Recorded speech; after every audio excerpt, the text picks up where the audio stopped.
What's up, everybody? Matt Gajeski here, back again with the Stokastic channel, talking preseason DFS. Week 2, it kicks off tonight with a showdown, Chicago Bears versus Seattle Seahawks. But before we get started, make sure to hit that thumbs up button, subscribe to the channel, and hit the notification bell so you know when this and all other content goes live.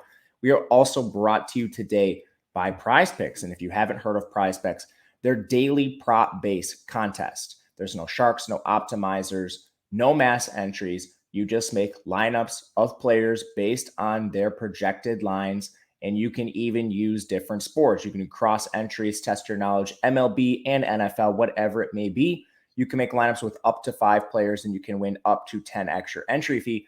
Better yet, when you use the promo code AWESEMO, you can get a first match deposit bonus up to $100. You can either click the link in the video description below or use that promo code. Again, it is AWESEMO. Take advantage of some free money. All right, diving into today's slate. First of all, we had some interesting developments in preseason week 1, and we'll include the Hall of Fame game here. Scoring was way up, and we're now seeing that reflected in the totals. The average score in preseason week 1 was 43.6 points. Now, in previous years, that was at 31.2. So we just saw a drastic uptick in scoring. That is the total between the two teams, of course. And as a result, we saw defenses suffer a little bit here. The average DFS score from a defense was 5 points compared to 7.7 over the last 5 preseasons. So how do we react? Well, again, it's just a small sample, 1 week, but overall, it does appear scoring is increasing here because it is reflected in the Vegas total. So to me, I am going to be adjusting a little bit, playing a little less defense in captain. But at the end of the day, it is showdown. Defense is still the only player, we'll call him a player, that is on the field for the entire game. So I'll still be playing some, but again, going to reel that back in a little bit in favor of a few more receivers, running backs, and quarterbacks in the captain spot. All right, diving into today's specific slate, just wanted to get that out of the way. First, the quarterback position is an interesting one to look at today. We have the Chicago Bears projected to trot out 3 guys.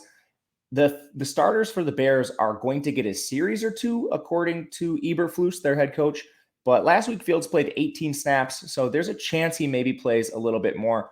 Then you'll see Trevor Siemian and Nathan Peterman. They'll play close to the same amount of snaps last week. Siemian, 28 snaps, Peterman, 20.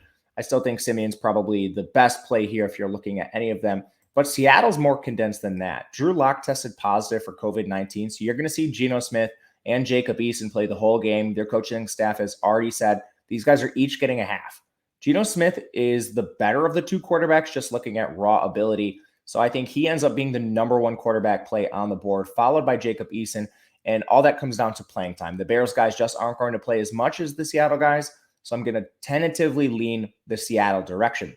In the running back room, this is kind of the same situation. Kenneth Walker's dealing with a sports hernia. So Seattle's down to 4 backs.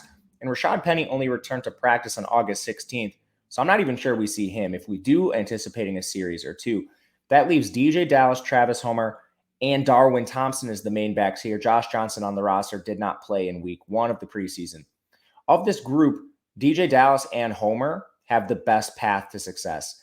Darwin only played 10 snaps last week, and then DJ Dallas and Homer are going to function in their specific roles. Dallas led the team in carries. He had 10 of them last week, and he carried for 73 yards. Homer carried 4 times for 41 yards. But then you look at the pass game. Travis Homer ran significantly more routes. He was targeted 3 times, and he caught 2 balls for 33 yards.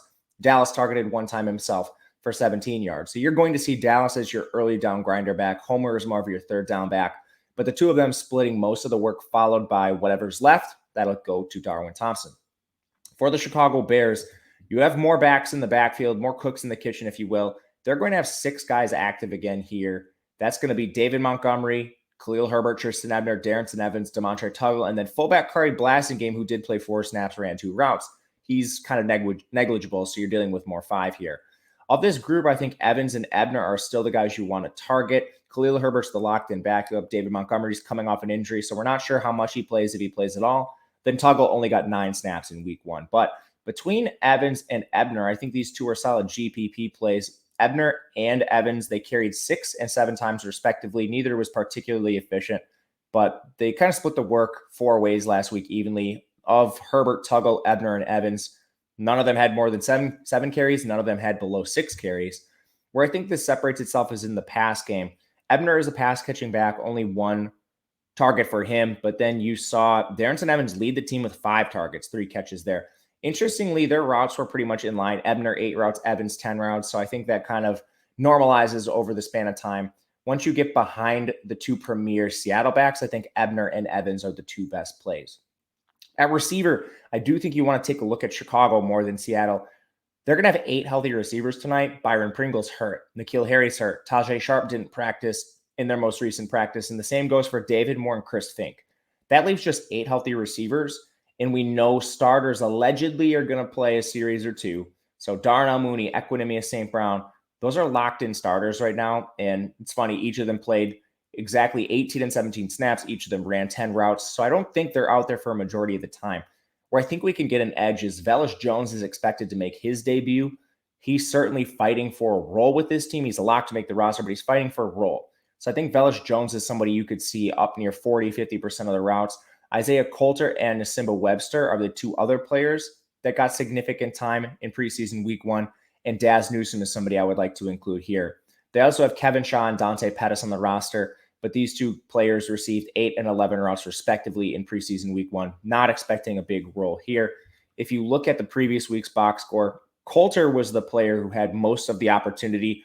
4 targets for him. No other player on this team, receiver-wise or tight end-wise, had more than 2 targets. So Coulter is somebody I'll be looking at too. And to prioritize the receivers on the Bears for you, I'm going Coulter 1, Velus Jones 2, Webster 3, Daz 4.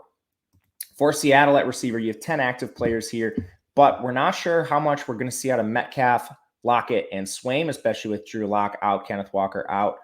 I think you can look towards some of the back-end roster guys and really isolate these players. Now, Seattle, if Lockett, Metcalf, and Swaim all play, they're going to have more healthy receivers than the Bears, but Seattle really honed in on the guys trying to battle for a roster spot.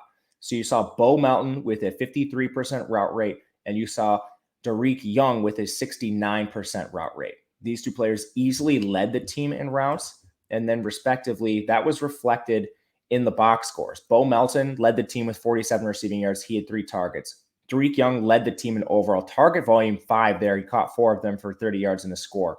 I think those are the 2 you're prioritizing, but if you're looking a little bit down the roster for this team, I'm going to take a look at some Cade Johnson and Aaron Fuller. Both of them were above a 35% route rate, followed by Penny Hart. He was at 33%.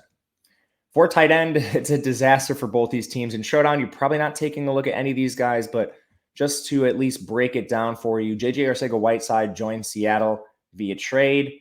Now, they interestingly played Noah Fant in week 1, and they didn't play Will Dissly. It says to me it's probably going to be a timeshare, but Noah Fant is easily the most talented tight end, receiving-wise, that's going to be on the field tonight. 11 routes for him. Colby Parkinson, 15 routes. He would be the second guy I look to. And again, probably not playing tight ends because there's so many active for each team. On the Bears, you're going to see the return of Kmet, Griffin, O'Shaughnessy. None of them played in week 1. But I still think Jake Tongs is probably the guy we're most interested in. 18 routes. That was the most among Bears tight ends last week. And again, for kickers, you definitely want to be considering Cairo Santos and Jason Myers. Both of them solid players who are not in kicking battles overall. But let me know in the comment section who you like tonight on the week 2 Thursday night preseason DFS showdown slate. My name is Matt Gajeski on Twitter at Matt_Gajeski. Thank you guys for watching, and we'll see you again next time.